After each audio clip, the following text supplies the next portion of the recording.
It's become very interesting because now we've got a two-step process basically, where the first step really becomes any project that's in the market has to get the 956F approval, and then the investors who have filed in that project can start seeing their 526E applications start to receive approvals as well. And so, the next question then is, what does the Form I-956F have inside? Like, what are we showing to USCIS? And it's basically all of the key information that USCIS needs to know about a project to give it approval. And this will include everything that you're seeing on the screen here. Obviously, the project location. Probably one of the most important things is, whether it's qualified for a TEA status, whether that is rural or high unemployment. This was another thing that the RIA changed. Previously, you could get state certifications for whether or not a project qualified as TEA.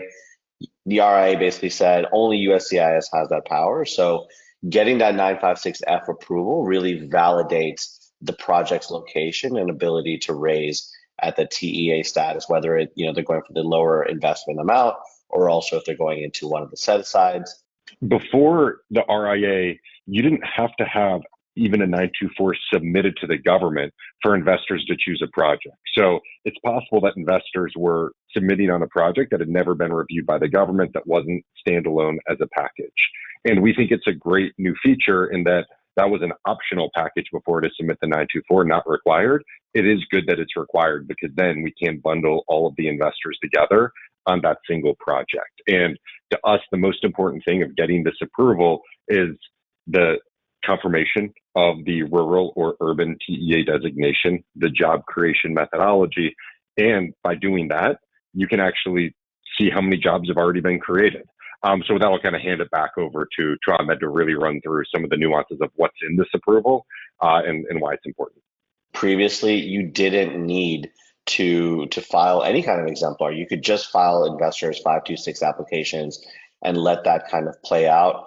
Now investors really get a lot of transparency and really comfort of mind is what they're being provided here by choosing projects that have already been looked at by USCIS, that have already been reviewed, and ultimately have led to USCIS saying everything in this project portion is 100% approved.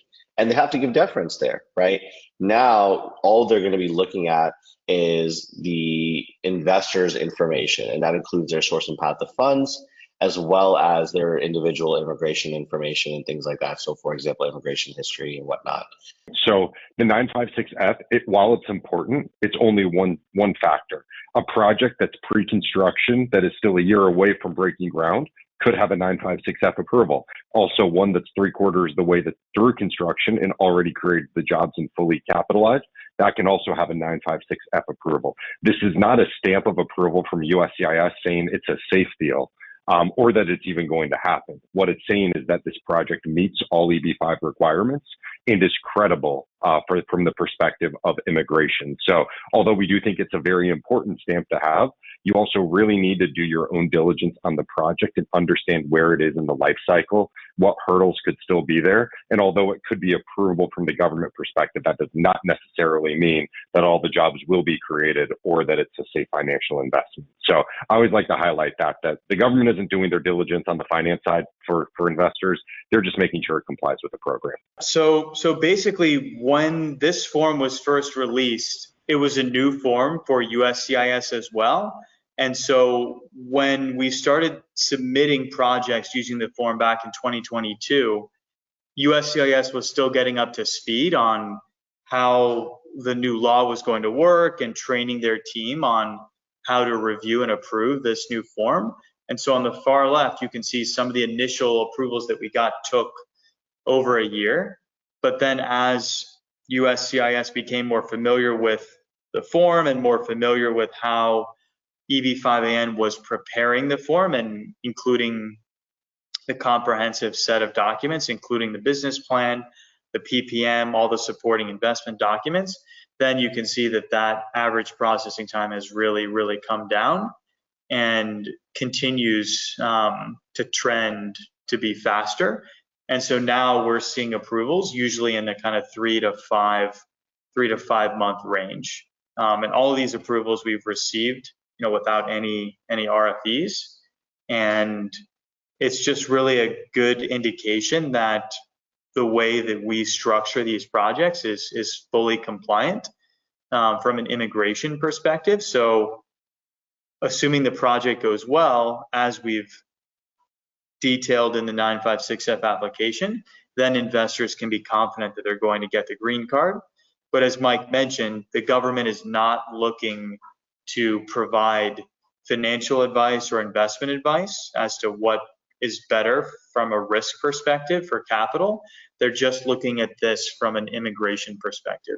So you can be assured that from an immigration perspective, if the project actually does what it says it's going to do in the documents, then you're going to succeed from an immigration perspective. But to make sure that your funds are safe and that there's adequate equity and that the project is likely to happen, you've really got to review the documents and do your own diligence before deciding to make an investment. We've seen a lot of different processing times and variables and things like that. So I think what's been very interesting, obviously, is we see cases sometimes so we get a project approved, and then within like a month, we start seeing approvals on the 526E. So, there's no rhyme or reason to how USCIS is looking at these applications, but one thing is for sure, they're not approving 526Es until they see the 956F approval come through. So to Mike's point, whether it's a rural application, and I think really where it gets even more interesting is when it's a high unemployment project, right, that doesn't get the priority processing. Investing into a project that already has that 956F approval is a huge advantage, right? It's already taking them a little bit longer to get to those high unemployment petitions. If they get to the petition and then they see that the 956F isn't even approved, that's just going to prolong that adjudication timeline even further. Whereas if they get to the petition, maybe it's been a year since you filed your high unemployment application, they get to it in that year, and now they see that the 956F is already approved. Hooray, they just get to go through your application like they would with a rural one and approve that. In the rural side, so our Twin Lakes project has been the most popular EB-5 deal we've ever worked on. We're on Loan Fund 4 currently, which is 956F pre-approved. It's being built by one of the largest private developers in the southeast of the U.S. As you can see from some of these highlights, we're happy to discuss this more, and we have plenty of great content online for that project.